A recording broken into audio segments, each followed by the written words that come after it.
மருத்துவமனைக்கு அழைத்து செல்லப்பட்டு காவல் நிலையத்தில் மரணமடைந்த பாலகிருஷ்ணன் உடலை கோவை அரசு மருத்துவமனையில் பிரேத பரிசோதனை செய்ய வேண்டும் மற்றும் முழுமையாக வீடியோ பதிவு செய்ய வேண்டும் என சென்னை உயர்நீதிமன்றம் உத்தரவு பிறப்பித்துள்ளது. விவரங்களோடு இணைகிறார் நமது செய்தியாளர் சுரேஷ். வணக்கம் சுரேஷ். யார் தொடர்ந்த வழக்கில் இந்த உத்தரவானது பிறப்பிக்கப்பட்டுள்ளது? மேலும் இந்த வழக்கின் முழு பின்னணி என்ன? வணக்கம். தூத்துக்குடி மாவட்டம் வல்லநாடு பகுதியைச் சேர்ந்த மாரியப்பன் என்பவர் இந்த வழக்கை தாக்கல் செய்திருக்கிறார். அவர் தன்னுடைய வழக்கில் தன்னுடைய தம்பி பாலகிருஷ்ணன் மீது சில குற்ற வழக்குகள் இருக்கிறது. இந்த நிலையில் கடந்த டிசம்பர் மாதம் நண்பர்களுடன் ஈரோடு சென்ற அவரை சென்னிமலை காவல் நிலையத்தினர் அடித்ததில் இறந்து விட்டதாக குற்றம் சாட்டியிருக்கிறார். மேலும் அவருடைய மருத்துவமனையில் பெருந்துறை மருத்துவமனைக்கு சென்று அவருடைய உடலை பார்த்தபோது அவரது உடலில் லத்திய அடித்ததற்கான காயங்கள் இருந்ததாகவும் குறிப்பிட்டிருக்கிறார்.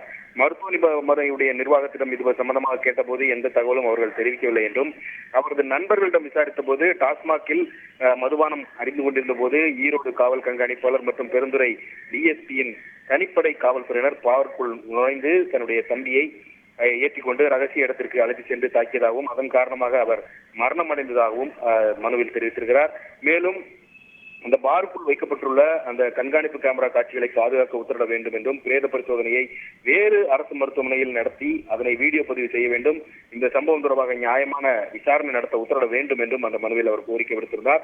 இந்த வழக்கு நீதிபதி ஆனந்த் வெங்கடேஷ் முன்பு விசாரணைக்கு வந்தபோது மனுதாரர் தரப்பில் காவல்துறை கைது செய்தது குறித்து தங்களுக்கு தகவல் தெரிவிக்கவில்லை என்றும், காவல்துறையினுடைய செயலை மறைக்கும் நோக்கில் காவல்துறையினரும் மருத்துவர்களும் கூட்டாக சேர்ந்து செயல்படுகிறார்கள் என்பதால் ஆதாரங்களை அளிக்கக்கூடிய நோக்கில் அவசர கதியில் பிரேத பரிசோதனை செய்ய முடிவெடுத்துள்ளதாகவும் குற்றம் சாட்டினார்.